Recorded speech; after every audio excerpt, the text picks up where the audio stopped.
Vediamo un po' un acquisto in diretta. Aranci. Arancio. Se è dolce lo prendiamo. Questo è più dolce del Navel, non c'è. Il Navel è l'unico arancio che è più dolce che c'è. Dopo c'è il vaniglia, che il vaniglia non è come il Navel. Sì. Un po' di sconto in due piatti. Due piatti.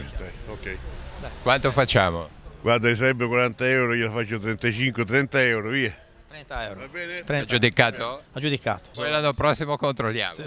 Se farà gli aranci di quest'anno sarà difficile che faccia di nuovo. No, questi li fanno sicuramente. Quali sono le novità di quest'anno? E quest'anno puntiamo tutto sulle batterie, perché ormai le nuove macchine sono tutte a batteria. Questa è una motosega con la batteria. Motosega a batteria, poi abbiamo il soffiatore con la batteria, abbiamo le pompe con la batteria. Però la forza rimane. La forza rimane, chiaramente abbiamo meno inquinamento, meno peso e più praticità. E la durata? La durata della macchina ormai si sono perfezionate parecchio. La tradizionale porchetta. Porchetta della Maremma, noi siamo toscanacci e la porchetta è rigorosamente maremmana da noi. Quale caratteristica? Spezie e aromi naturali. Qual è il vostro compito oggi? Il nostro compito è di controllare un po', di guardare un po', come sempre. Siamo stati nell'arma e poi ci sono anche volontari. Adesso continuate in pensione. Esatto, continuiamo in pensione. Siete contenti della fiera?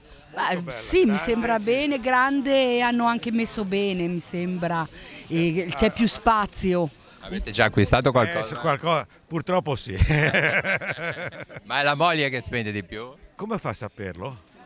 Le voci sono tendenziose. Le voci sono così. Sì, è vero, è vero. Ha ragione lei? Sì. Domenico, come fa con le castagne? Bene, salute. Guardi che questo è il lavoro tradizionale, non lo fa più nessuno. Come le cuoci? A legna? Sei a legna? Scusi, a carbone. Col carbone, bene. Ah, però. C'è il carbone, c'è la carbonella, si cucinano a carbonella. Da dove arriviamo?